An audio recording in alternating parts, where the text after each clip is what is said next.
Isles that is made from cherries that have been eaten and defecated by a native tree cat. The bottle. It shatters in his hand. Beverage? It's not alcohols that we would know here on Earth in the United States. Have the heart of a These are weakling. special drinks. Okay. I'll tell you what, roll me a D6. I'll tell you what kind of bottle you pick up. You got it. Kyber picks up the bottle. It shatters in his hand. He takes 2 more damage. 3. Yeah, right. Rolled a 3. That's a fine bottle of vermouth. It's a derogatory name for vermouth from the Moonshay Isles that is made from cherries that have been eaten and defecated by a native tree cat. I chug it. All right, go ahead and make me a Constitution saving throw. Constitution saving throw. You got it. 5. 8, I mean. Kyborg is now feeling kind of tipsy. Oh, great. You've got disadvantage on ability checks until you sober up, Kyborg. Sounds great. You're actually feeling really good. You don't realize this. You're drunk. You feel like you're back to full health. You're feeling 100%. So good. Wait, am I really? You feel that way. Yeah, All I was right, gonna say. 3 points. You feel. I'm going to take that vagueness and I'm going to give myself 3 HP back. All right. Mud would like to know what we're doing next. He's getting a little bored. Yeah, Mayor Prattle says. Yes, well, what we know so far is that the 4 main members of the Infinites were taken a week ago. We really don't know the details of how it happened, but we have an eyewitness, Dr. Acutarius H. Emeritusian. There is also a ransom letter. Sir, it seems like whoever named these people was trying to screw with you. Oh, his name is a mouthful. We just call him Dr. So he was the only eyewitness, huh? He's a local inventor. He usually provides tech support for the Infinites. He provides equipment and intel anytime they go out on missions. Do you want us to find him? We haven't seen Dr. in a week. He's holed himself up here in the headquarters. We need to get to Dr. and find out what happened and see if he can offer any insight into what has happened here. Do we have lodging? Yes, of course. At the tavern. Oh, okay. Oh, so we got to make that climb every day? Think of it as training. You were keen on training, weren't you, Kyborg? Oh, no, hell yeah. I'm good for it. I just don't know if everybody else is, but... It's just part of the training. Have to make sure everyone's in No, tip-top if the condition. tables I return, completely agree. I would show And of you course, no like I mercy. mentioned, the ransom letter. Can we read it? He points to it. It's on the coffee table in front of him. Out Gum Gum goes, Yes. chair still in one hand and picks up the letter. All right, Gum Gum, let her rip. Let's hear it. Dearest, I am not Sound it out. I'm not the villain, merely the goat. the infinites Doing great, are buddy. no better You got this. than you, me, or anyone, at least Yeah? for that mater. Okay. You all see everyone has skeletons in their closet. Okay. But Oh. with Squiggly, if you ever want to see the infinites again, Uh-huh. you'll comb Very good, very good. and do not worry Distracted. about the real rooms.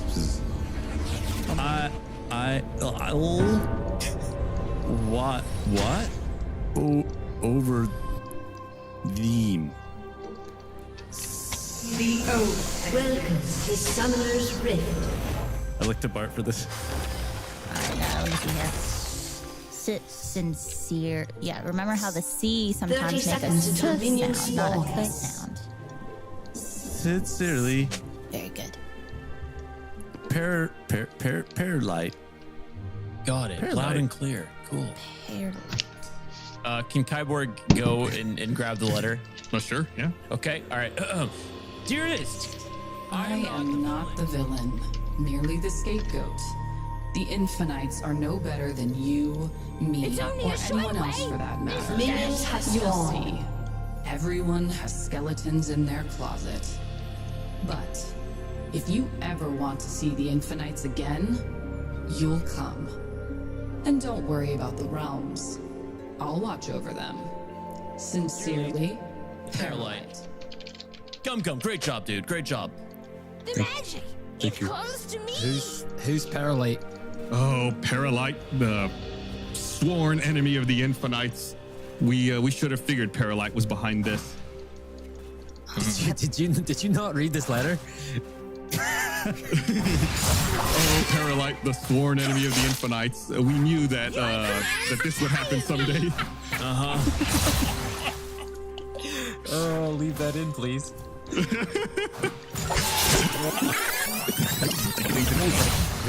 Who's Perlite?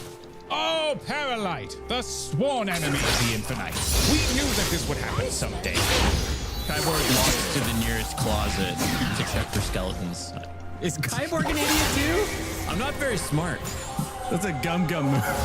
Really excited to be surrounded by these guys for the entirety of our journey. I'm just making sure there's no skeletons, guys. I didn't, we got to take every clue into consideration, okay? As Kyborg's walking around looking for skeletons, Mayor Prattle's chair violently flips 360 degrees vertically into a trap door hidden in the floor.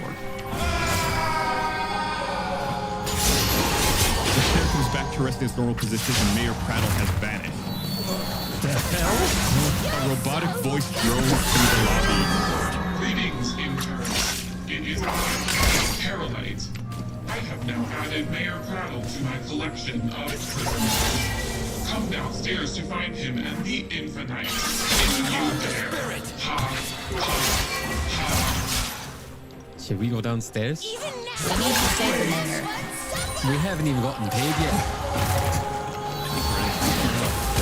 I think he said we got a 2 gold stipend. Yeah, 2 gold stipend a day. Let's check his desk. You're already in debt, so you need it. All we know is we need to save the mayor. All right. Someone wants to go and look underneath the chair that he just disappeared.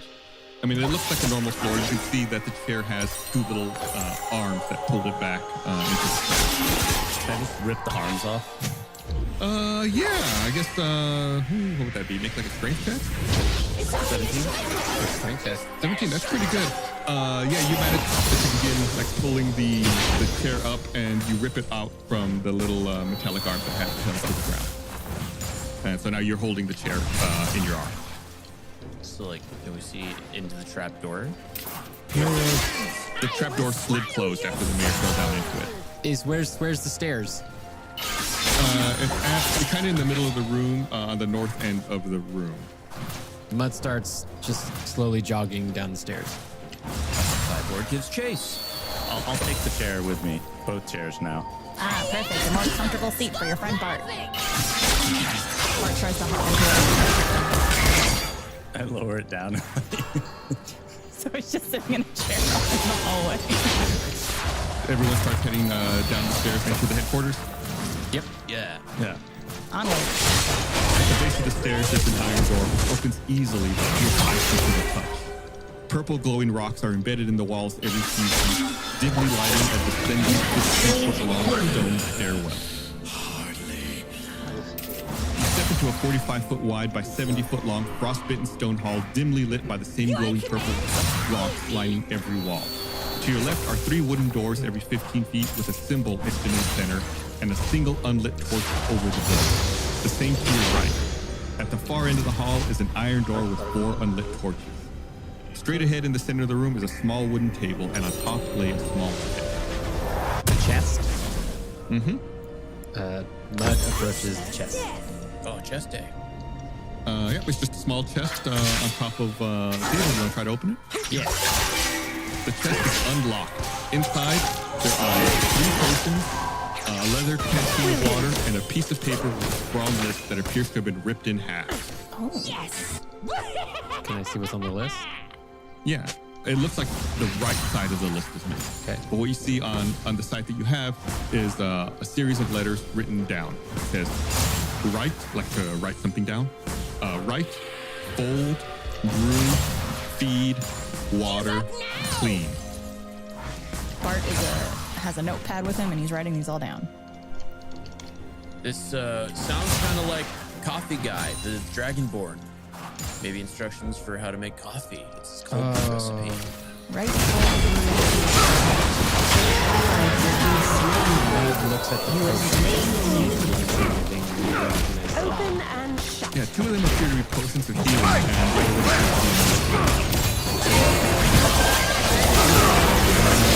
potions.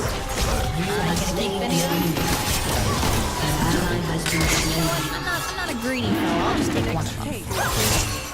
I will also take one of them. Great. I assume both of you are taking potions of healing and not the elixir of health? I don't know the difference. I'm just going to take the potions of healing. I'll take one.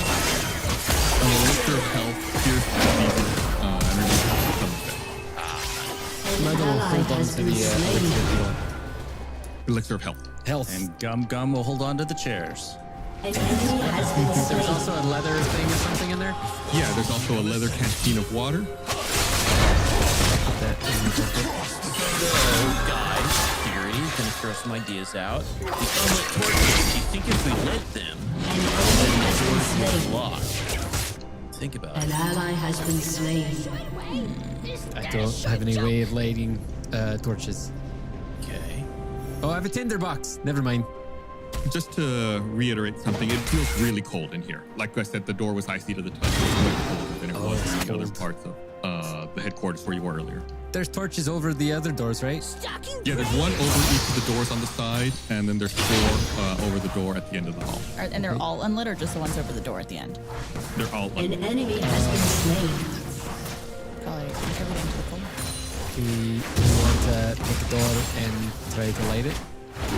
Why not light all the doors? Right. Mud, here's the thing. I always go left. It's like, it's part of my creed. It's part of the code. You start on the leftmost drawer. Mud heads to the right door and tries to light it. Okay. The right door. So like when you first walk in, the first door to your right. Yes.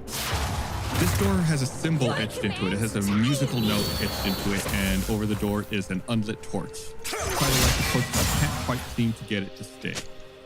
Anybody know how to play an instrument? Go, Well. Just so happen to play a few. What you got? I got my drum, I got my lute, I got my pan flute. Come, drum. Play us a little ditty. All right, let's give it a 1, a 2, a 1, 2, 3. Kyborg's headbanging. Kyborg's headbanging. Could Gum pull out his drum and bang along? Thank you. You got a band going. Not that you can tell.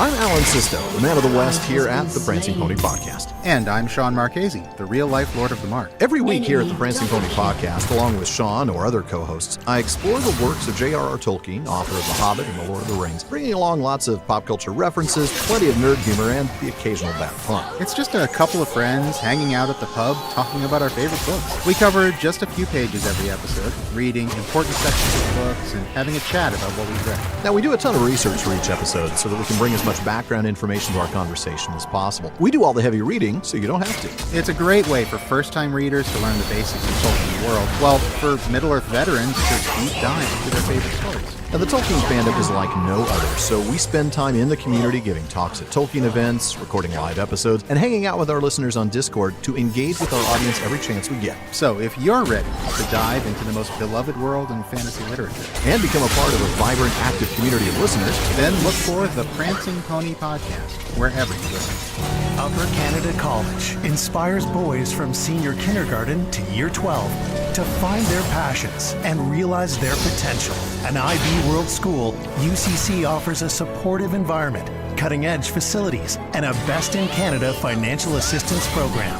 UCC, a place where tradition, excellence, and innovation meet. Learn more at our open house events on October 15th and 16th. Register now at causeandeffect.ucc.on.ca. After decades of shaky hands caused by debilitating tremors, Sunnybrook was the only hospital in Canada who could provide Andy with something special.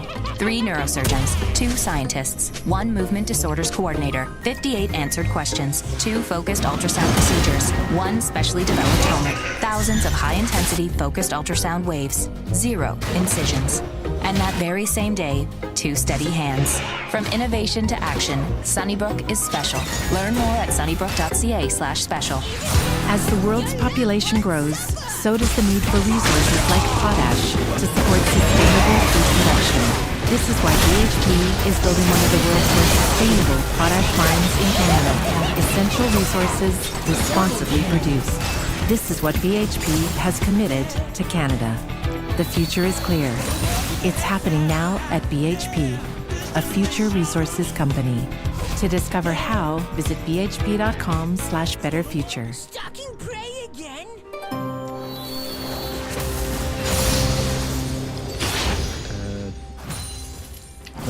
Is Kyborg, are you at the other door? I go to the leftmost door. Kyborg walks up to that first door on the left, and it has a teddy bear etched into the door, and above it is an unlit. Gum Gum. I feel like I associate this door with you for some reason. Maybe each door represents our archetypes as characters. And we need to stand in front of the correct doors? I don't know. Okay. Everyone go ahead and make me a constitution check. Suffering your weight. 1, baby. 4.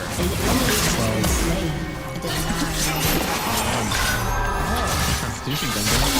Bart and Kyborg, you're starting to feel kind of tired because it's so cold in here. It seems to really be getting to you. Gum Gum, do you mind if I snuggle into your jacket there? Yeah, Gum Gum.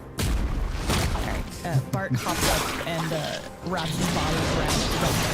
And then head sticking out like a little puppy. Mud walks over to the other door at the end with the 4 torches and looks at it. So this door, it's an iron door and has 4 unlit torches around it. There is no symbol in this door, however. There's those 2 doors we investigated, and then this one.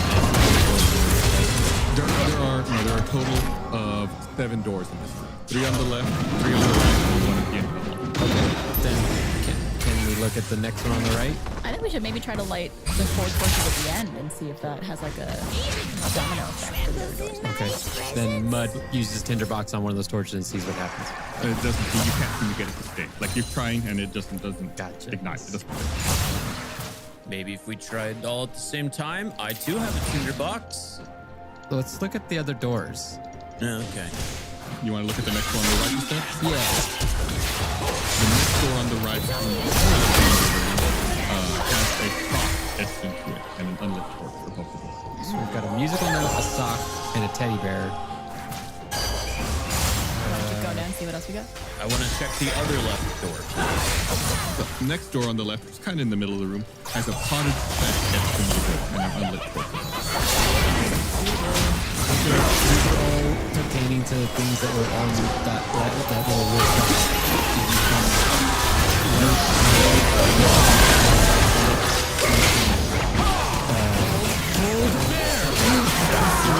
Hold the bear.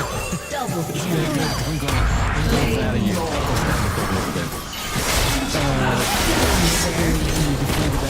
I don't know what we do though. What do we do? Do we say that Mud stands in front of the one with the plant and says water? I think I know what we need to do. Go. We probably need to light the torches in order of how they're written on this note. Oh, it's a smart one. Okay, should we check the other 2 doors then first? Yup. What are they, Kyborg? There's a symbol of a broom etched into the door and an unlit torch. That's a So on the left we have the one closest to us is a music note, and then the broom. No, music note's on the right with the sock and the plant. Left is bear, broom, and then an unlit. Double kill. No, left is bear, plant, and broom. Oh, I was checking all right ones. I was checking all the left ones, so then there's one more on the right. And I bet it's a coffee mug. Oh, okay. Are you going to check that one? Rampage. On the right? Yeah. The one on the right has a symbol of a coffee mug. Your team has destroyed a turret. Inspiration dice to Kyborg. That's right. I will mark it down. Right? All right. So we should try to light them in order. So, but wait, I tried to light the musical note when it didn't work. That's true. Yeah, it didn't quite seem to take. Oh yeah. What if we say the word right as we're trying to light the torch? I guess you work on that with mud on that door, on the first door on the right. Yeah, Bart says right as Mud attempts to light the torch, but it doesn't seem to take. Go there again. Full bear.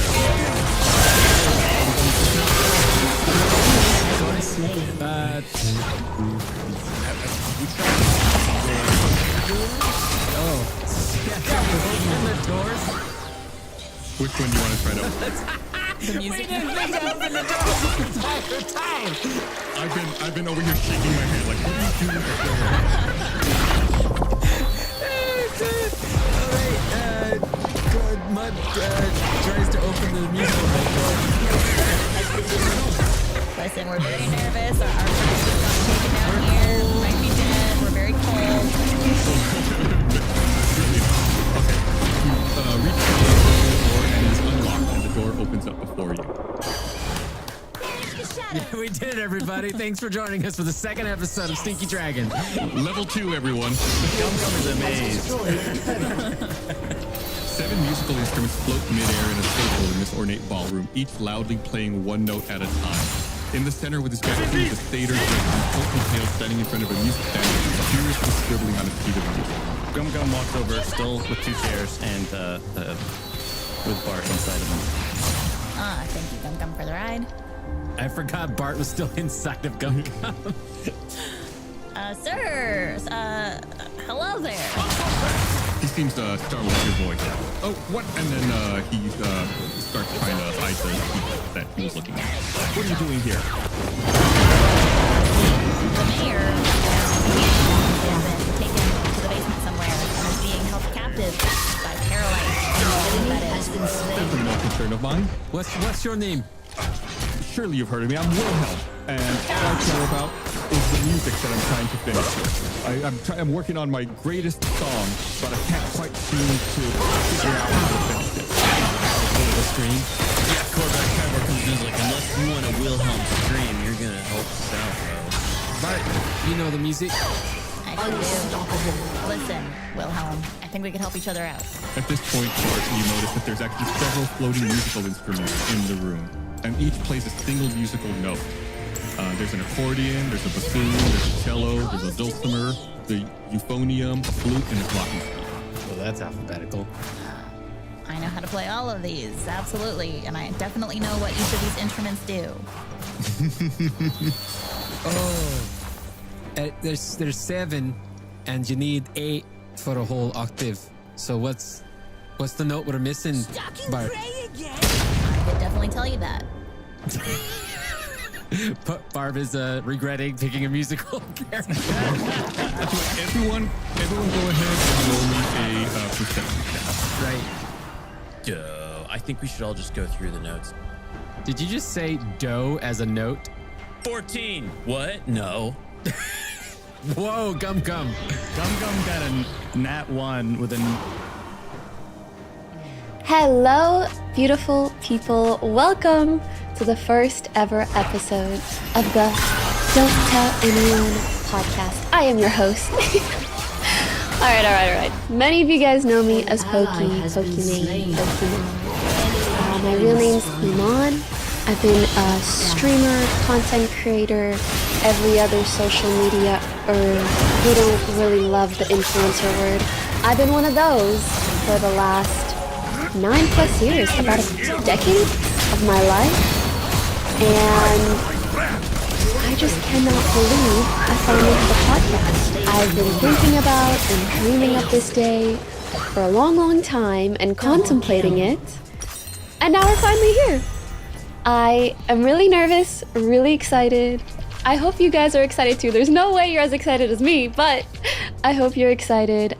There are so many things that I've been wanting to get into for so long that I just have not had the right opportunity and platform to do so, and I feel like a podcast will just be the perfect medium for it. But let's take a step back and talk about, my background, why I started a podcast, how those things relate. So as I said, been a content creator for almost a decade. I first started when I was just 17, just a little baby, a little minor, like so young.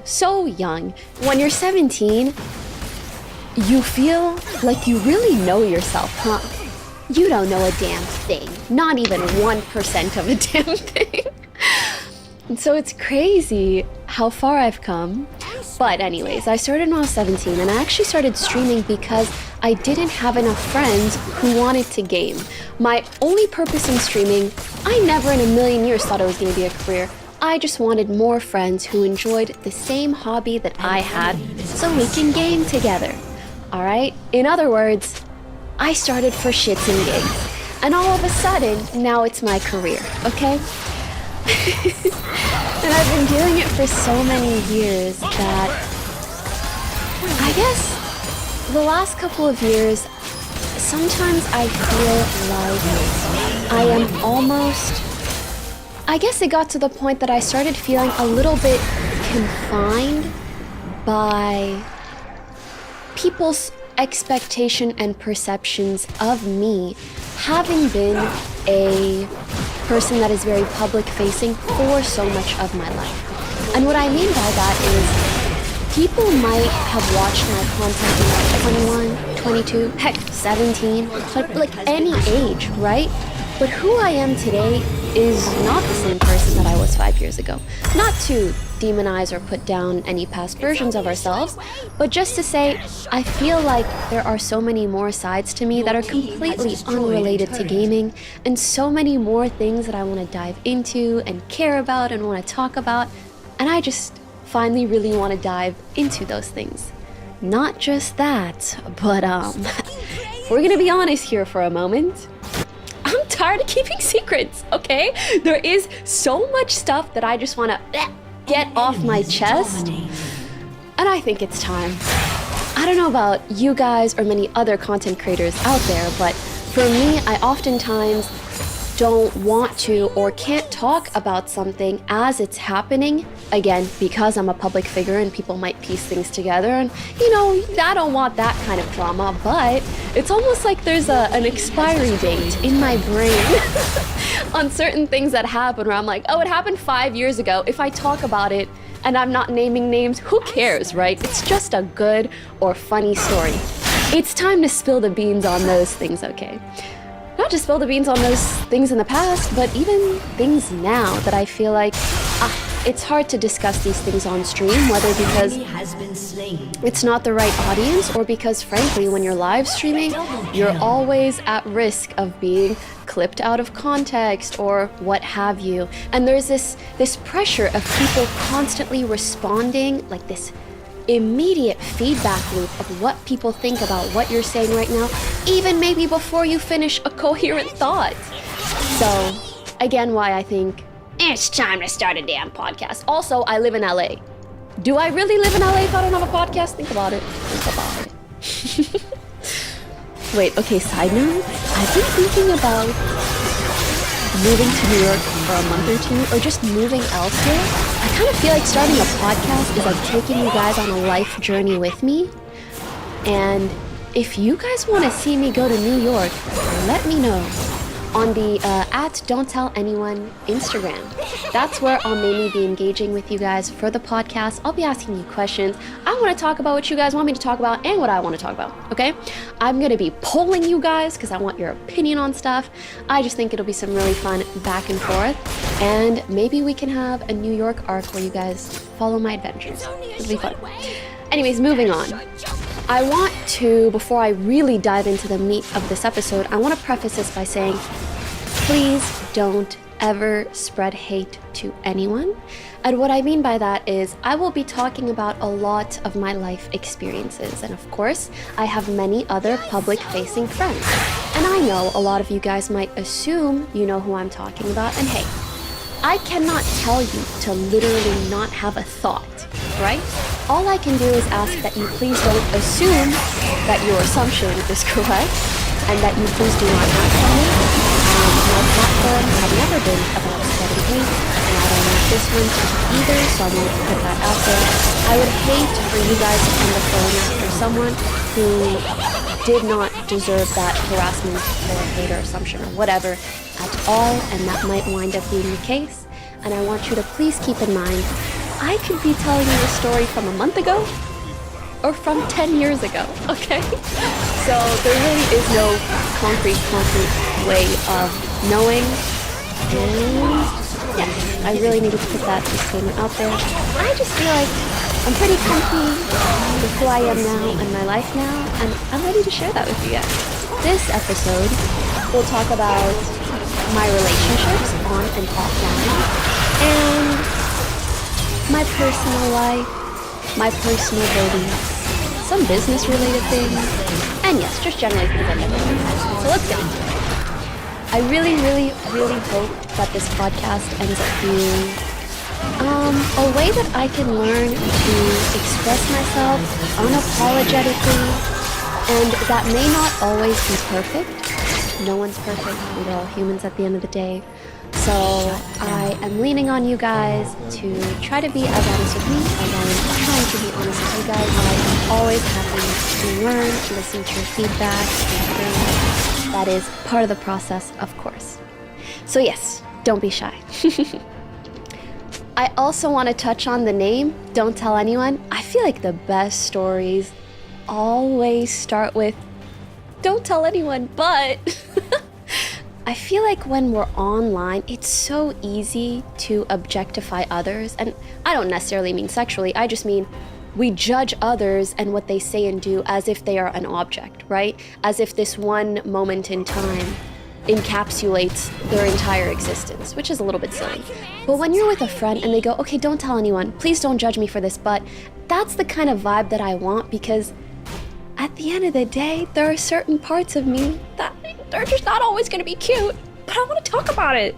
And I hope people won't go out of their way to perceive the worst.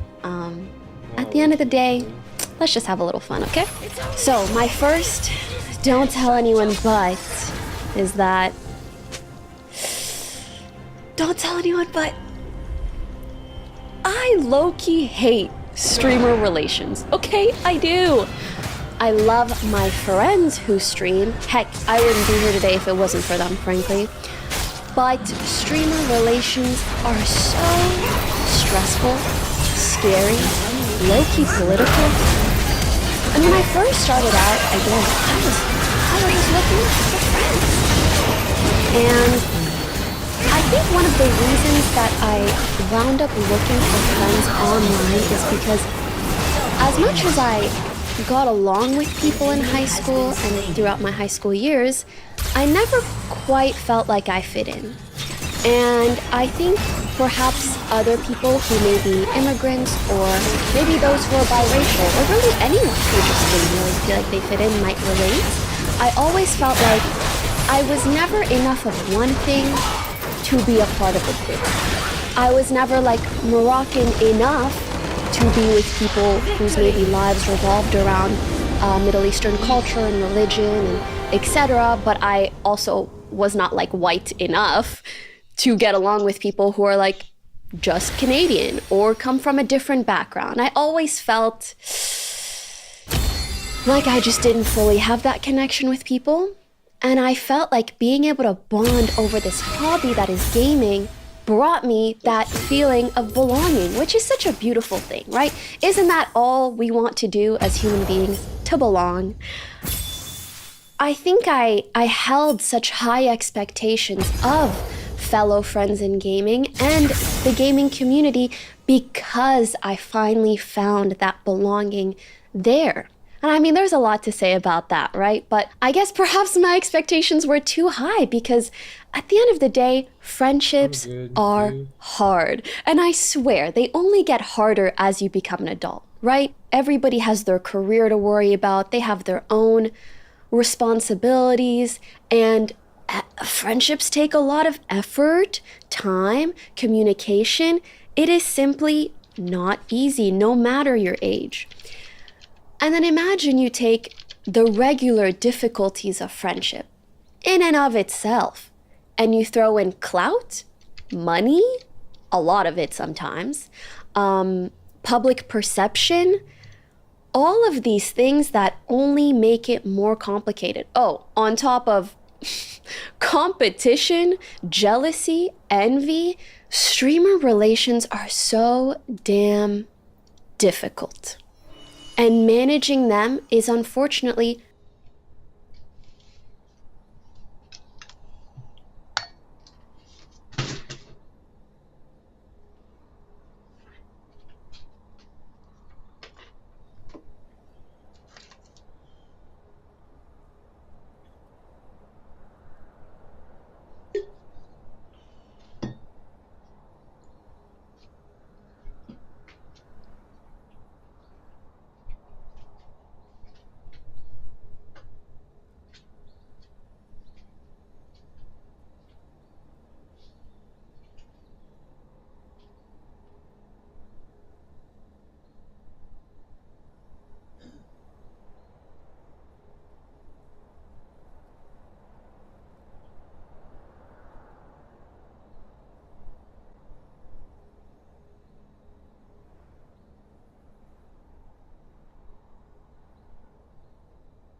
Just put like a be right back scene or something there. Title so everyone knows I'll be right back.